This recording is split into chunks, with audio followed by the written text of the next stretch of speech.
Et puis 6 cas graves sont également pris en charge à Fann et à l'hôpital principal. La maladie progresse et inquiète. Les citoyens prennent conscience de l'importance des gestes barrières, des mesures prises pour limiter la propagation dans les marchés. Le préfet de Dakar fixe un calendrier, installe la colère chez les vendeuses de poissons de Grand Yoff.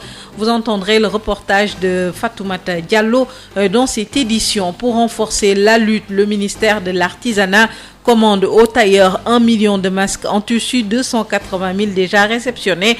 Outre ces gestes barrières, le numérique peut aider dans la lutte, une bonne couverture réseau et des précautions dans l'utilisation des données personnelles. Neifatou Ndiaye Blondin, ingénieur en télécommunications et membre de la plateforme Sénégal Bougnoubeg, sera l'invité de cette édition mise en onde par Pape Abdoulaye Dieye. Sud Midi. Bonjour à tous, bienvenue. Un 10e décès lié au Covid-19. Le Sénégal enregistre lundi un nouveau décès. Il s'agit d'un patient de 58 ans décédé vers 6h30 ce matin à l'hôpital principal de Dakar. 6 cas graves sont également pris en charge entre Fann et Principal. 89 nouveaux cas recensés ce lundi, dont 3 cas communautaires, donc 2 à la Médina et 1 à Mbour. Le Sénégal recense en tout 1271 cas. Les précisions de la directrice générale de la santé, Dr Marie-Khemesse Ngom Ndiaye. Ce lundi 4 mai 2020, le ministère de la Santé et de l'Action sociale a reçu les résultats des examens virologiques ci-après. Sur 807 tests réalisés, 89 sont revenus positifs, soit un taux de positivité de 11,02%. Les tests positifs sont répartis comme suit. 86 contacts suivis par nos services. 3 cas issus de la transmission communautaire répartis entre Médina à Dakar 2 et Mbour 1. 43 patients hospitalisés ont été contrôlés négatifs et déclarés guéris. 6 cas graves sont pris en charge dans les services de réanimation de l'hôpital de Fann et de l'hôpital principal. Le Sénégal a enregistré un décès de plus ce jour, ce qui porte le nombre à 10. L'état de santé des autres patients hospitalisés est stable. À ce jour, 1271 cas ont été déclarés positifs, dont 415 guéris, 10 décédés, 1 évacué et donc 845 sous traitement.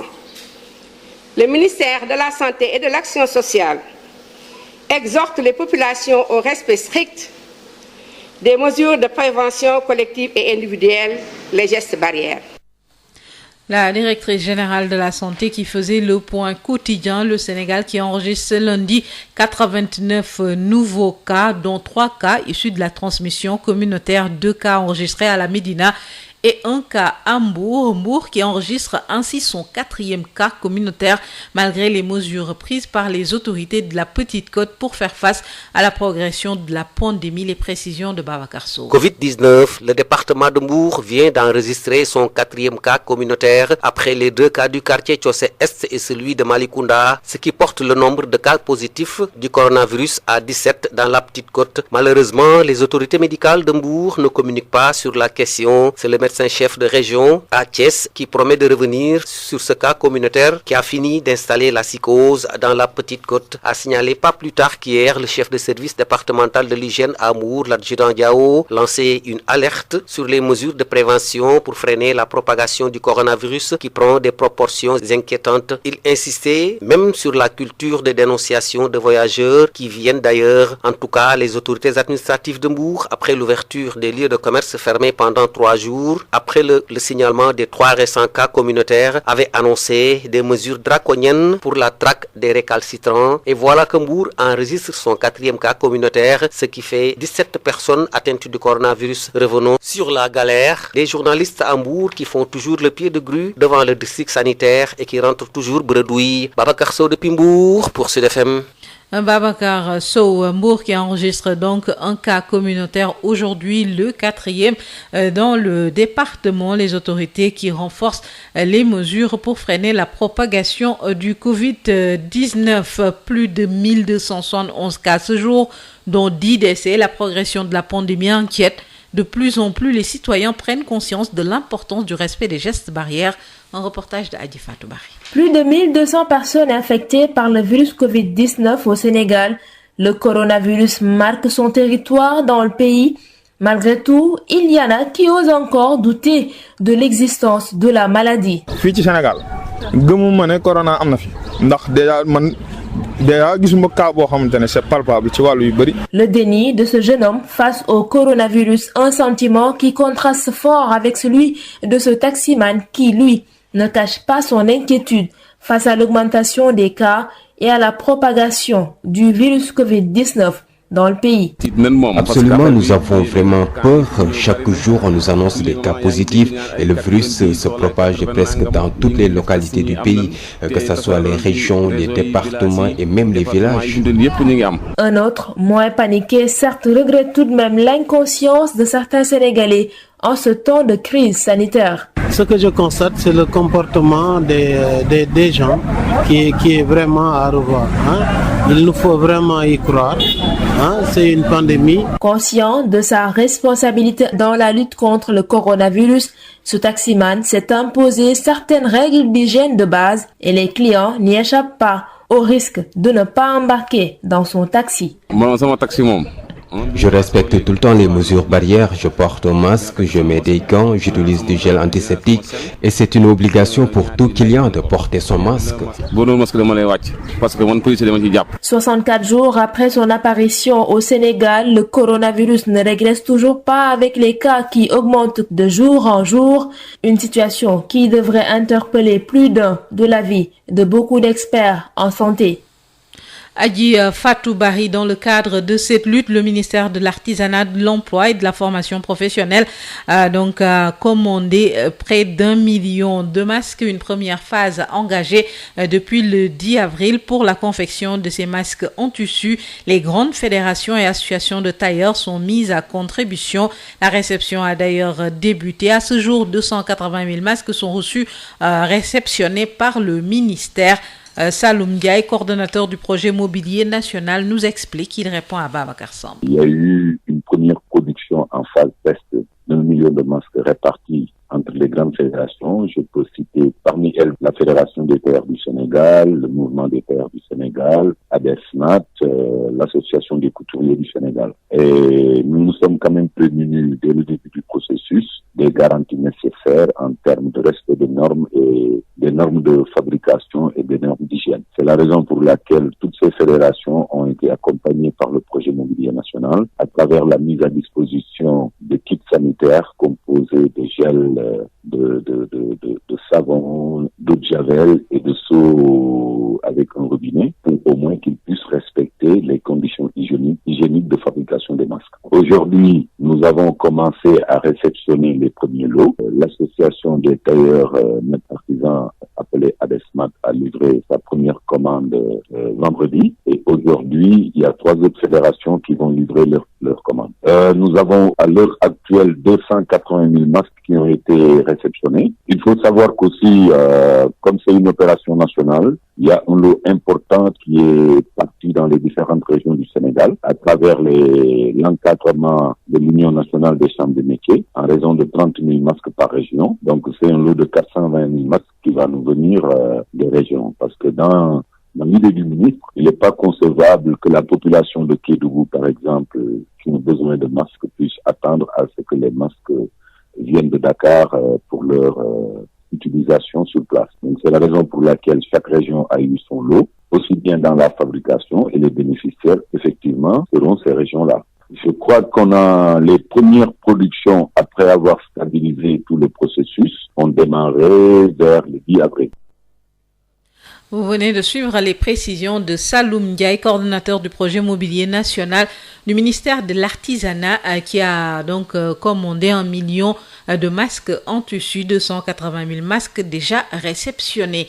L'intégration du numérique dans la lutte contre le Covid-19, c'est possible, mais il faut un bon taux de couverture Internet des téléphones adaptés. Cependant, il y a également des précautions nécessaires à prendre car les personnes sont fichées avec leurs identités et leurs données personnelles. L'État doit ainsi veiller et ne pas utiliser ces données à d'autres fins. Écoutons les explications de Ndeye Fatou Ndiaye Blondin, ingénieur en télécommunication et membre de la plateforme Sénégal bi ñu bëgg, interrogé par El Hadj Malick Ndiaye. Quand on regarde aussi sur le terrain, en même temps, il faut bien accompagner la mise en pratique de cette stratégie. C'est-à-dire qu'il faut un bon taux de couverture pour les réseaux Internet. Ça, ce sont les opérateurs qui doivent agir pour cela. Il faut aussi des téléphones adaptés pour pouvoir utiliser ces applications. Et on se rend compte que, bien que ça ait l'air très démocratique, mais une fois qu'on s'éloigne un peu de Dakar et qu'on rentre un peu à l'intérieur du pays, c'est quand même un faible taux de personnes qui ont accès à ces outils. La plupart des personnes ont des téléphones assez primaires. Donc, ce qui fait que il va falloir aussi pallier à ce déficit de terminaux pour pouvoir bien utiliser. Alors, ce qu'on peut faire, c'est beaucoup de choses. On peut avoir le statut, pouvoir, par exemple, recueillir des données sur la personne. Par exemple, si on a votre température, votre tension et un certain nombre de données, vous indiquez d'aller voir un médecin. Ou bien si c'est un peu plus poussé, vous dire que vous êtes susceptible d'avoir la maladie, donc confinez-vous et appelez un médecin, ou bien d'autres usages beaucoup plus sophistiqués qui sont maintenant faits par ces applications. Donc la seule précaution qu'il faut prendre, c'est l'utilisation, c'est ce qui est craint un peu en Afrique, c'est-à-dire que on va ficher quand même les personnes, et au-delà de leur identité et de leur numéro d'identité nationale et même de leur numéro d'électeur, on aura leur adresse, on aura leurs données personnelles sur leur personne. Déjà, les téléphones permettent d'avoir les empreintes personnes, on peut même avoir l'iris, les yeux, on peut maintenant, si on a en plus l'état de santé, l'âge et tout ça qui circule, il va falloir quand même prendre beaucoup de précautions pour que ce soit utilisé uniquement dans un cadre bien précis et que l'État ne l'utilise pas à d'autres fins, mais surtout que des personnes malveillantes ne puissent pas accéder à ces données pour en faire un usage frauduleux. On en parle plus largement à la fin de cette édition. Ndeye Fatou Ndiaye Blondin, ingénieur en télécommunication, membre de la plateforme Sénégal bi ñu bëgg, sera notre invité. Cybercriminalité et lutte contre le Covid-19, diffusion de fake news, problème de contenu approuvé par les autorités. L'expert en cybersécurité se prononce pour Ahmadou Bamba Thiam. Il faut renforcer la communication communautaire en cooptant des influenceurs sur le plan des comportements. Voici Ahmadou Bamba Thiam. Il nous explique au micro de Amadou Moustapha Dian. Nous savons tous qu'au Sénégal, les fondamentaux, comme on dit, les fondements juridiques ne font pas défaut au Sénégal. Parce que pour lutter contre ce genre de comportement, parce qu'il y a la loi sur la cybercriminalité votée en 2009 qui a été actualisée dans le code pénal en 2016. Les peines peuvent aller jusqu'à 10 ans de prison, jusqu'à 7 ans de prison et jusqu'à 10 millions d'amendes. Il faut aussi associer, je me dis que la communication institutionnelle passe la communication sociale. Donc, mais ce qui fait défaut, effectivement, c'est la communication communautaire. Parce qu'à mon avis, il faut identifier et associer les leaders d'opinion qui sont capables d'influencer dans leur domaine le comportement des membres de leur communiqué pour les éclairer sur les conseils et les recommandations émanant des autorités étatiques et sanitaires. Nous savons tous que l'avantage avec Internet, c'est qu'il est plus facile aujourd'hui pour une personne qui veut se donner la peine de vérifier l'information, de la croiser avec d'autres informations. Donc, le fait de créer ce genre de contenu permettra à la personne lambda, au Sénégal lambda, de pouvoir croiser les informations avec d'autres sources.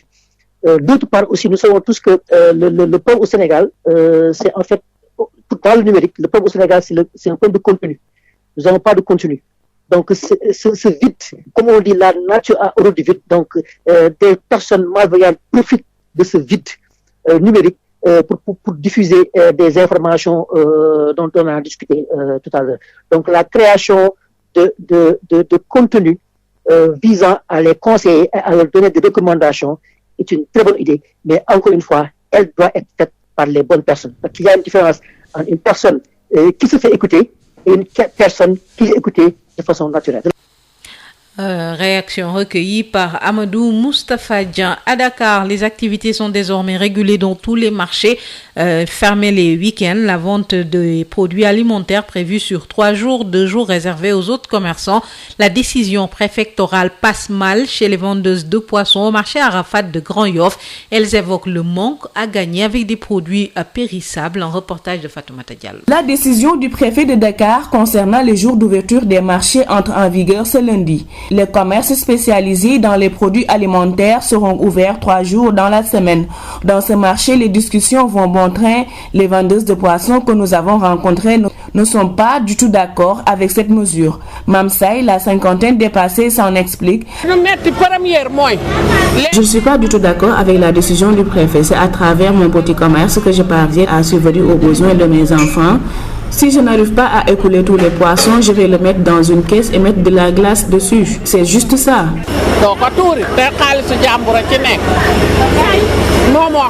À côté d'elle se trouve Mme Fama teint clair, son masque en tissu bien attaché. Elle fustige la décision du préfet car en cette période de chaleur, les poissons pourrissent vite. Elle ne comprend pas non plus pourquoi les grandes surfaces sont autorisées à ouvrir. Selon elle, c'est un manque de considération envers les populations. Nous sommes en période de chaleur. Si c'était en période de froid, on n'aurait pas de problème. Mais en cette période de chaleur, les poissons pourrissent très vite.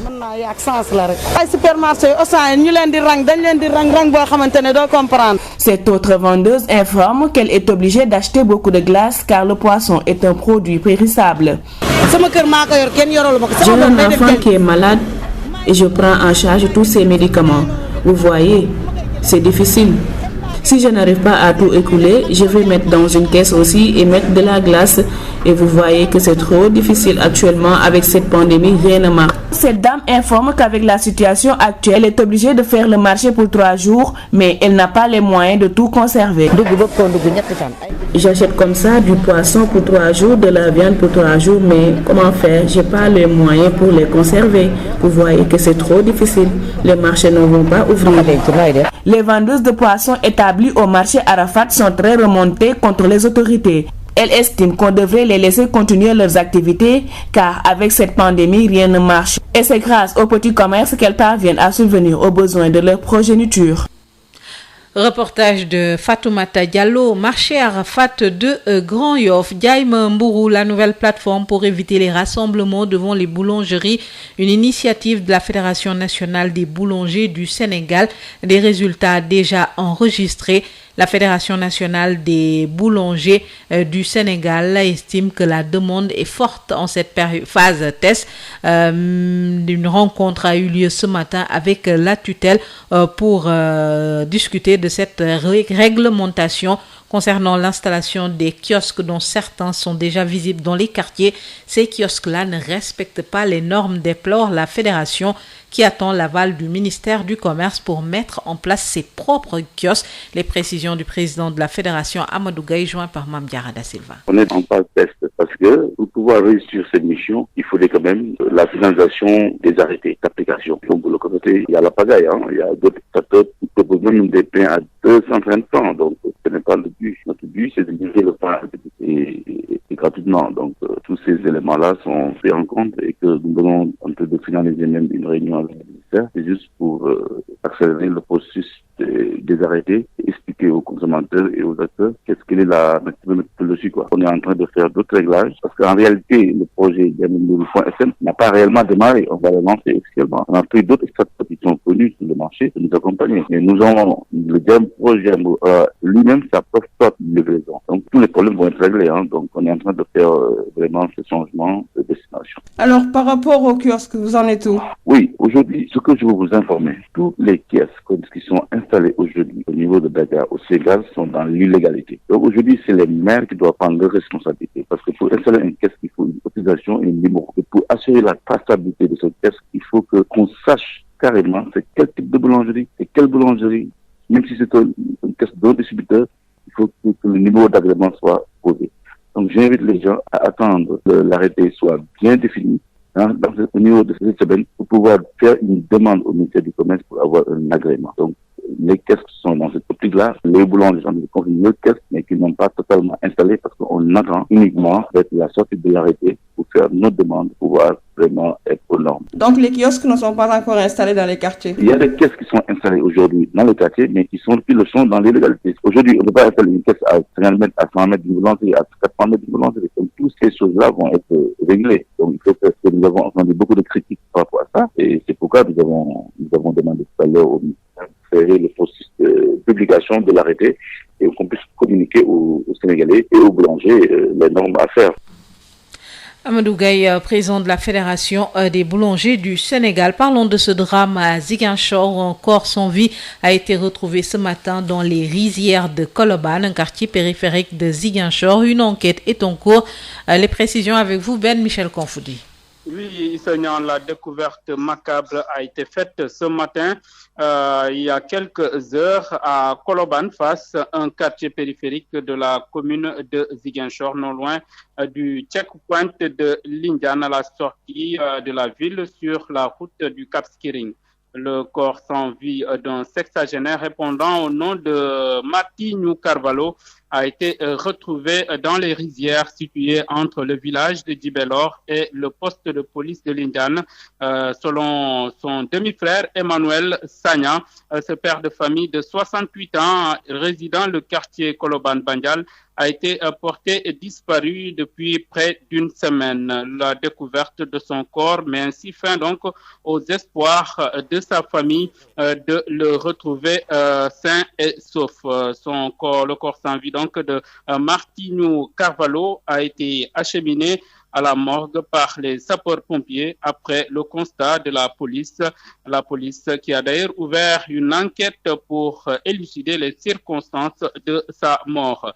À Colobane Bandial, situé dans la commune de Ziguinchor, les populations sont plongées dans la tristesse et la consternation après la découverte du corps sans vie de cet homme décrit comme une personne aimable et serviable enseignant. Merci beaucoup Ben Michel Confoudi. Il est 12h23 dans nos studios. Place à l'invité de ce midi. Sud Midi, l'invité.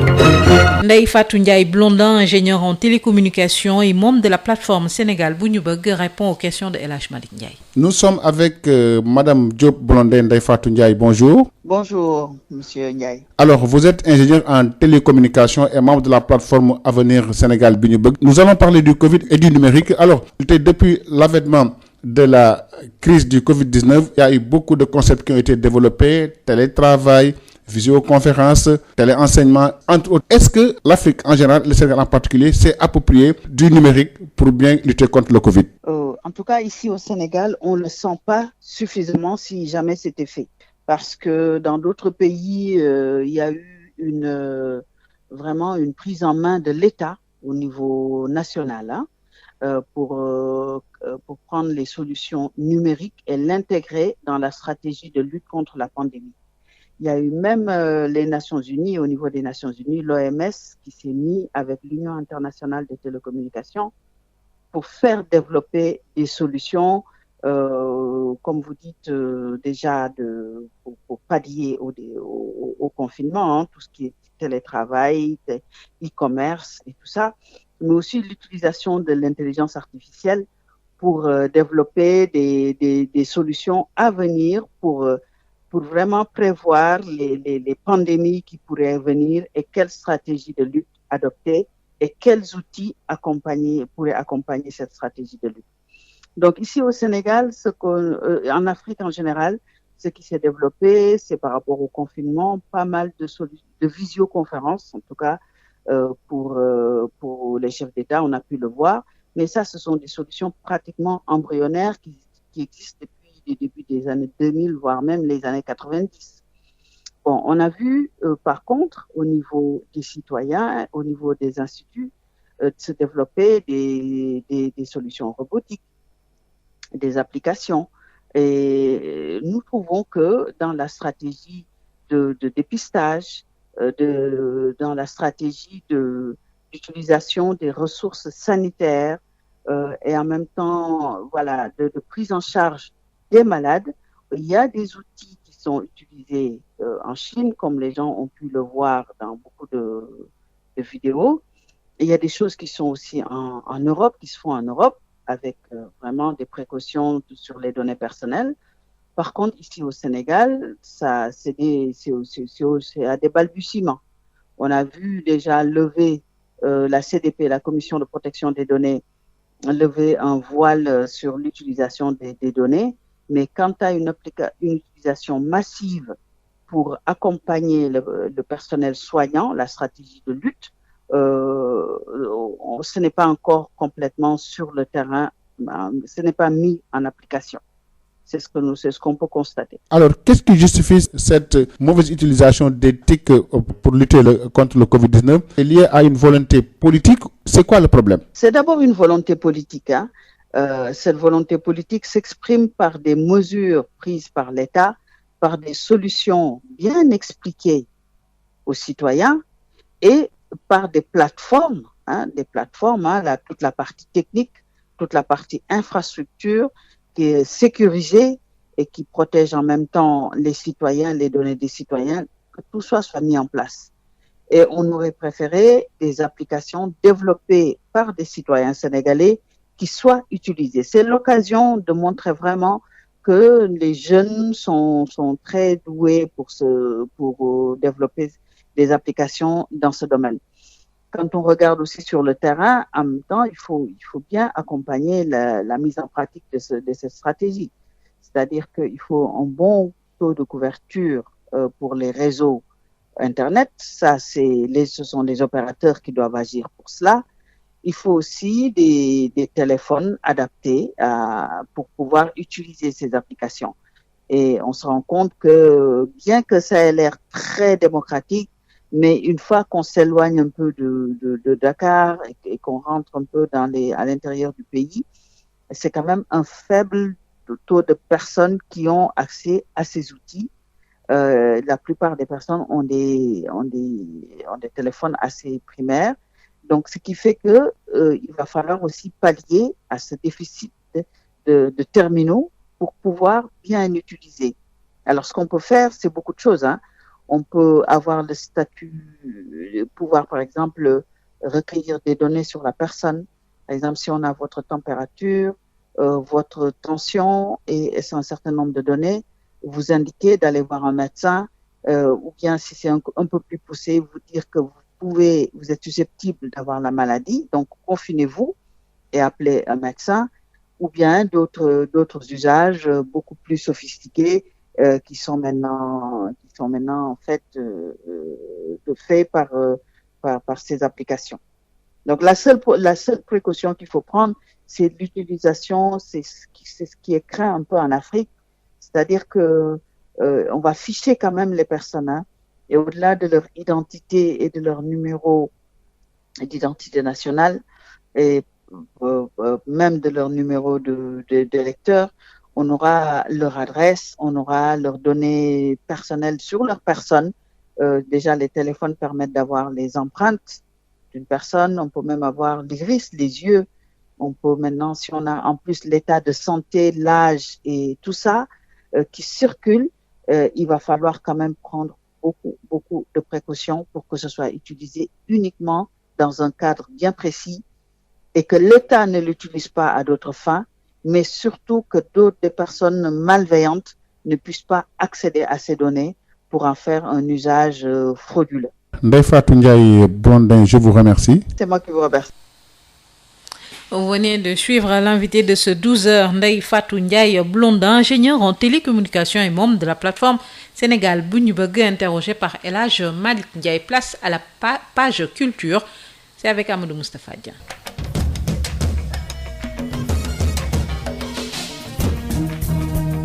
Bonjour et bienvenue dans votre journal de la culture.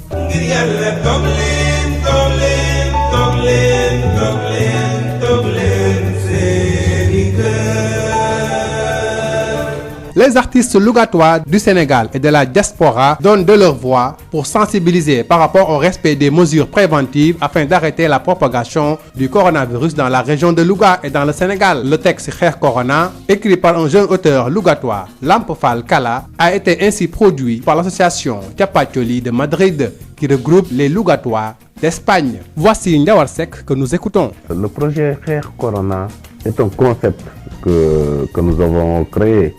Et évidemment, c'est un projet porté par Ndiawar Seck qui est le président de l'association Thiapathioly et qui est un acteur culturel qui évolue dans la diaspora et au Sénégal aussi. Et le texte Xeex Corona est écrit par un jeune auteur lougatois, Lamp Fall Kala, évidemment sous la direction artistique de Sidi Sam, qui a donné son studio et tout, et Mortal Gueye Nidof, Malembay, Yves qui est un fils de Louga, Maligna, Pikirma, qui est de Linguère, Ndigal, qui est de Kébémer, Babacarien et d'autres artistes lougatois. Parce que nous sommes conscients du danger qui guette notre ville et notre pays. Donc, pour arrêter la propagation du virus et inciter les Lougatois et les Sénégalais à rester pour donner de notre voix et participer à la sensibilisation. Nous vous proposons en exclusivité un extrait de ce morceau avec la complicité de notre confrère Aline Badara Mané.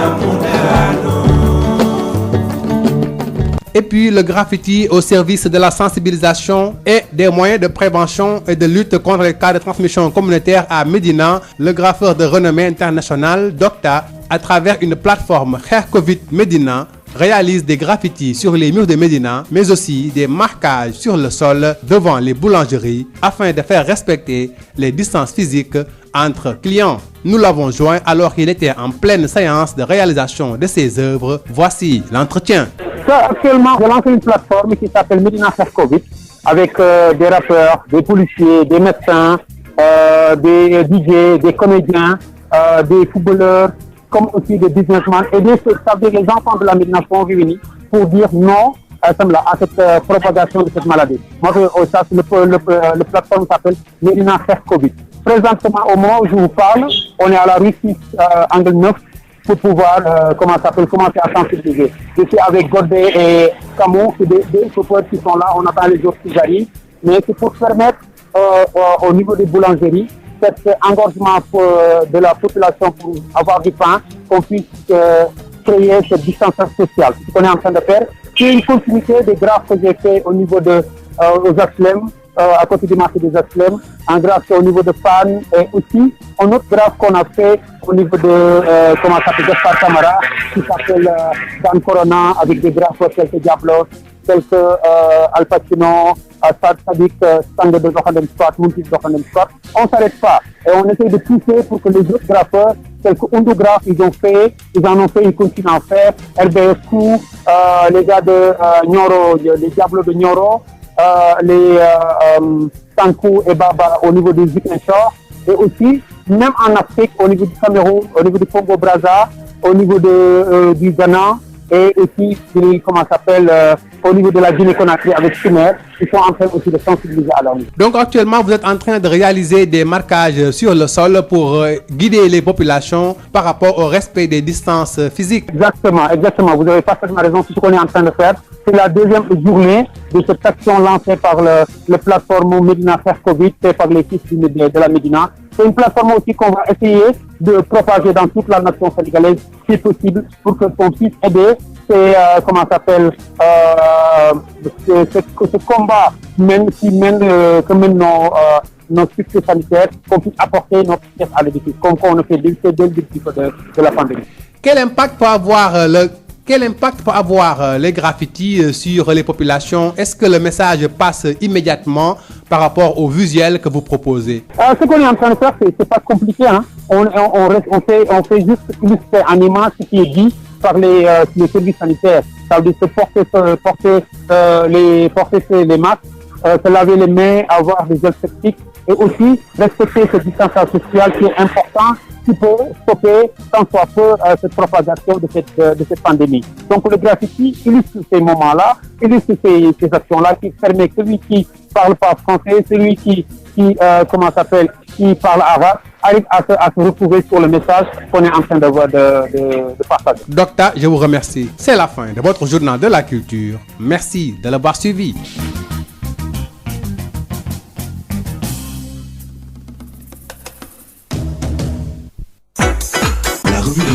La revue de la presse sur Sud FM. Sud Quotidien, Walf Quotidien, Le Soleil, Le Populaire, l'Obs. La revue de la presse sur Sud FM. Écoutez la différence. CSIP ñëpp ràññee ko ci compagnie sénégalaise industrielle de PVC est une société spécialisée dans la production et la commercialisation de tuyaux en PVC et en PHD ñëpp ko ràññee ci réew mi ndax liggéey bu mucc ayib sous-région bi fu nekk la ñuy fàqee di ñëw fii nga xam ne mooy Sénégal rafetlu seen liggéey lool naw leen lool ñu leen di proposer gamme boo xam ne dafa jëm ci diamètre 20 ba diamètre 400 millimètres lépp jëm ci ay évacuation assainissement pression ak adduction d'eau potable. Nous avons aussi des tubes télécom et des tubes orange. L'on nomme ci tube orange wala tube télécom, c'est que ko ci ñun. Nous disposons aussi d'un parc industriel relativement jeune. Amit laboratoire boo xam ni bokk na ci yi nga xam ni moom mujjee génn ci àdduna bi. Amit capacité de production bu doy. Loo ci soxla rek ñu defal la ko. Ba noppi it dañ lay jàppale ci rapport qualité prix. Toppatoo la xool say bëgg-bëgg gunge la jàppale la am nañu équipe bu dynamique boo xam ni loolu rek moo ko tax a jug dañuy fexe client bi bëgg lool di kontaan lool lu ñu la jox nga ne gongo. Compagnie sénégalaise industrielle de PVC ña nga ca domaine industriel de Diamniadio lo numéro 66 appelez-nous au 33 950 54 54 woo leen ci 33 950 54 54 70 569 03 69 70 638 00 71 mail csip@csip.sn. Visitez notre site web www.csip.sn. À l'établissement Mbaye Frères, votre confort à l'aide d'une production et distribution locale de qualité est notre unique priorité. À cet effet, nous vous proposons ce qui se fait de mieux en matière de confection de double vitrage, qui est un procédé qui permet une totale isolation acoustique et thermique. Plus de nuisances sonores, plus de transfert de chaleur et moins de dépenses d'énergie. L'établissement Baye Frères, c'est également un équipement de dernière technologie en ce qui concerne les finitions de verre, polissage prestige, biseautage 45 degrés, découpe sur gabarit. À l'établissement Baye Frères, tout le savoir-faire et l'expertise locale sont mis à la disposition pour une parfaite prise en charge de vos besoins et une totale satisfaction de notre clientèle. Adresse HLM 1, rue 13, avenue Cheikh Ahmadou Bamba, Dakar. Téléphone 33 864 75 15. CSIP et les établissements Mbaye et Frères vous offrent la revue de presse. Ndeye Mariam Ndiaye. Mesdames et messieurs, bonjour. C'est comme qui dirait qu'un malaise s'est installé entre le ministère de la Santé et de l'Action sociale et la pharmacie nationale d'approvisionnement. À l'origine, nos confrères de Sud Quotidien nous expliquent que d'après l'intersyndicale de la pharmacie nationale d'approvisionnement, il y aurait une nébuleuse dans la commande passée par le ministère de la Santé et de l'Action sociale pour l'acquisition de masques, de thermoflash, épis, de casaques et de gants pour une valeur de 2 milliards de francs CFA, dont une première cargaison a été déjà livrée. Et toujours selon l'intersyndicale de la PNA, la direction de l'administration générale et de l'équipement du ministère a commandé les produits sans aucune harmonisation avec la PNA qui a déjà lancé une commande pour ces mêmes produits sur instruction du ministère de la Santé. Et toujours selon les professionnels du secteur de la PNA, la commande du ministère de la Santé a été faite par le biais d'un privé à qui on a donné les moyens de l'État sans aucun respect des règles et procédures. Et ce choix, sans aucun doute, va causer des difficultés énormes à la PNA qui a déjà passé plus de 5 milliards de commandes sur la base d'expressions de besoins faites par les services techniques du ministère de la Santé et de l'Action sociale. Nos confrères de Sud Quotidien qui suivent cette affaire de très près sont entrés en contact avec les agents du ministère de la Santé. Et à ce niveau, le département ne nie pas cette commande faite pour une meilleure prise en charge de son personnel sanitaire. Il n'y a pas de scandale dans cette affaire, c'est une question de responsabilité, ajoute-t-il. Seulement, nous disent nos confrères du journal Sud Quotidien, des responsables de l'intersyndicale de la PNA qui ont été donc joints au téléphone réfutent ce communiqué qui, selon eux, n'émanerait pas de leur entité. La directrice de la PNA a refusé de verser dans la polémique. Le docteur Annette Seck Ndiaye a plutôt préféré afficher la capacité de sa structure à honorer ses engagements sur toutes les commandes. Coronavirus, le Sénégal compte 1182 cas positifs, dont 372 guéris, 9 décès, 1 évacué et 800 encore sous traitement. Et selon le docteur Amadou Sall, le directeur de l'Institut Pasteur de Dakar, le pic est attendu dans quelques jours. Nos confrères de Rewmi Quotidien se veulent plus précis et écrivent même que le pic est attendu à partir de la semaine prochaine. En tout cas, notons que l'épidémie ne faiblit pas et ce sont d'ailleurs les propos du ministre Abdoulaye Diouf Sarr qui faisait le bilan de 2 mois de la maladie de Covid-19. Et le ministre de noter que le nombre de malades passe de 190 à 1024 en un mois, plus de 9701 contacts suivis depuis mars et 17 787 tests réalisés. Toujours faisant le point, le ministre a révélé qu'il y a 20 sites de prise en charge dans 9 régions sur 11 touchées et nos confrères nous parlent aussi du traitement à l'hydroxychloroquine. Les résultats sont satisfaisants et il n'y a aucun effet secondaire grave. Cependant, il faut noter qu'après Dakar, la région de Diourbel est la deuxième région la plus touchée par le coronavirus au Sénégal. Et pourtant, après une accalmie de plus de 2 semaines, nos confrères du journal Enquête ont constaté que la région de Diourbel connaît une recrudescence exponentielle de la pandémie du Covid-19. Elle est à 144 cas aujourd'hui et se classe derrière Dakar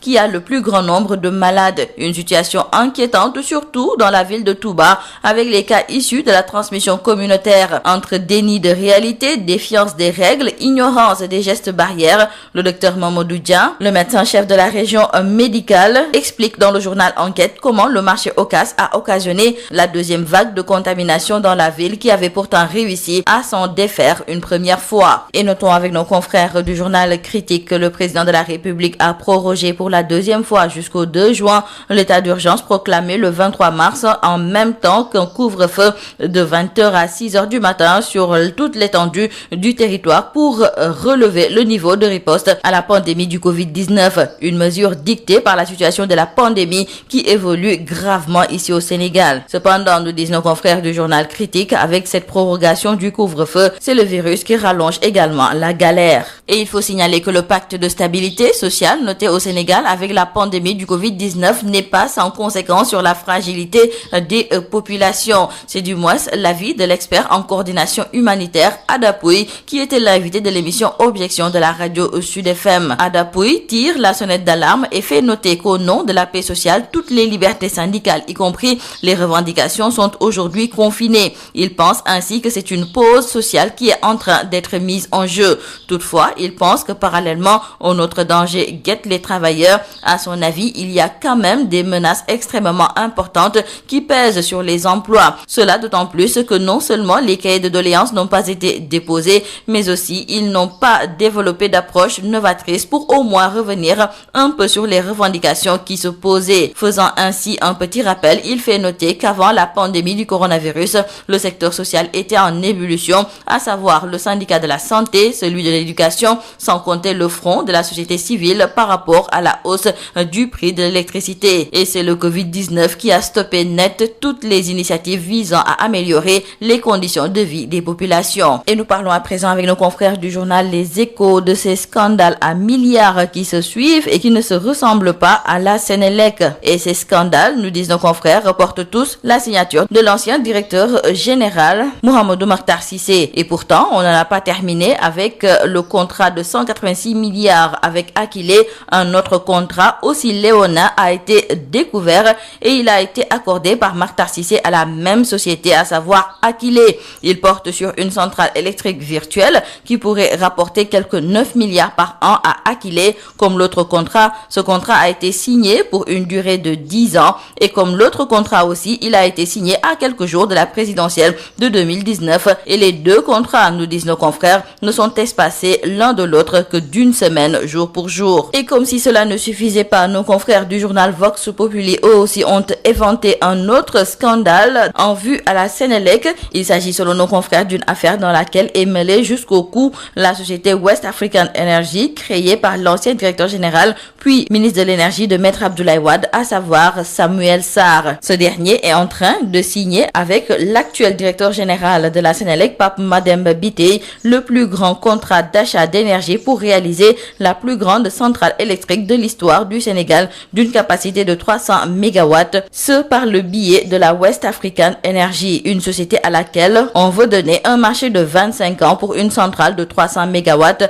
alors même qu'elle n'a aucune référence ni par elle-même ni par ses promoteurs qui ne sont là que des intermédiaires pour des sociétés étrangères. Et nous terminons par cette affaire de bébé volé au centre de santé de Keur Massar. Et selon nos confrères du journal Tribune, le bébé a été volé vers 4 heures du matin par une dame habillée en sage-femme qui s'est introduite dans la chambre et a fait savoir que le bébé devait être vacciné. La voleuse de bébé est passée par la porte dérobée à côté de la morgue dans la pénombre et a emporté avec elle le bébé. Une enquête est ouverte par les hommes du commandant Diémé de la brigade de Keur Massar pour élucider cette histoire invraisemblable. C'est tout à vos journaux et très bonne lecture. CSIP ñëpp ràññee ko ci compagnie sénégalaise industrielle de PVC est une société spécialisée dans la production et la commercialisation de tuyaux en PVC et en PHD ñëpp ko ràññee ci réew mi ndax liggéey bu mucc ayib sous région bi fu nekk la ñuy fàqee di ñëw fii nga xam ne mooy Sénégal rafetlu seen liggéey lool naw leen lool ñu leen di proposer gamme boo xam ne dafa jëm ci diamètre 20 ba diamètre 400 millimètres lépp jëm ci ay évacuation assainissement pression ak adduction d'eau potable. Nous avons aussi des tubes télécom et des tubes orange. Loo namm ci tube orange wala tube télécom fekk ko ci ñun. Nous disposons aussi d'un parc industriel relativement jeune. Amit laboratoire boo xam ni bokk na ci yi nga xam ne moom mujjee génn ci àdduna bi amit capacité de production bu doy. Loo ci soxla rek ñu defal la ko. Ba noppi it dañ lay jàppale ci rapport qualité prix toppatoo la xool say bëgg-bëgg gunge la jàppale la am nañu équipe bu dynamique boo xam ne loolu rek moo ko tax a jug dañuy fexe client bi bëgg lool di kontaan lool lu ñu la jox nga ne gongo. Compagnie sénégalaise industrielle de PVC ña nga ca domaine industriel de Diamniadio le numéro 66 appelez-nous au 33 950 54 54 woo leen ci 33 950 54 54 70 569 03 69 70 638 00 71 mail csip@csip.sn. Visitez notre site web www.csip.sn. À l'établissement Mbaye Frères, votre confort à l'aide d'une production et distribution locale de qualité est notre unique priorité. À cet effet, nous vous proposons ce qui se fait de mieux en matière de confection de double vitrage, qui est un procédé qui permet une totale isolation acoustique et thermique. Plus de nuisances sonores, plus de transfert de chaleur et moins de dépenses d'énergie. L'établissement Baye Frères, c'est également un équipement de dernière technologie en ce qui concerne les finitions de verre, polissage prestige, biseautage 45 degrés, découpe sur gabarit. À l'établissement Baye Frères, tout le savoir-faire et l'expertise locale sont mis à la disposition pour une parfaite prise en charge de vos besoins et une totale satisfaction de notre clientèle. Adresse HLM 1, rue 13, avenue Cheikh Ahmadou Bamba, Dakar. Téléphone 33 864 75 15. CSIP et les établissements Mbaye et Frères vous ont offert la revue de presse.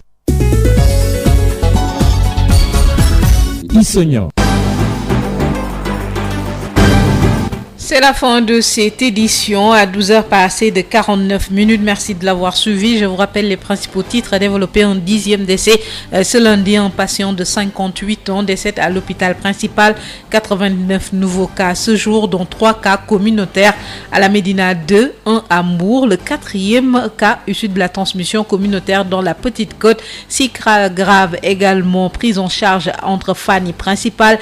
La maladie progresse et inquiète. Les citoyens prennent conscience conscience de l'importance des gestes barrières, des mesures prises pour limiter la propagation dans les marchés de Dakar. Le préfet fixe un calendrier et installe la colère chez les vendeuses de poissons de Grand Yoff. Vous avez suivi le reportage de Fatoumata Diallo. Pour renforcer la lutte, le ministère de l'Artisanat commande aux tailleurs 1 million de masques en tissu, 280 000 déjà réceptionnés. Outre ces mesures barrières, le numérique peut aider dans la lutte avec une bonne couverture réseau et des précautions dans l'utilisation des données personnelles. Vous avez entendu les précisions de Ndeye Fatou Ndiaye Blondin, ingénieur en télécommunications, membre de la plateforme Sénégal Bi Ñu Bëgg. Elle était l'invitée de ce 12h, mise en onde par Pape Abdoulaye Dieye. Merci de l'avoir suivi. Le Wolof à 13h avec El Hadj Maodo Faye. Bonne suite de programme.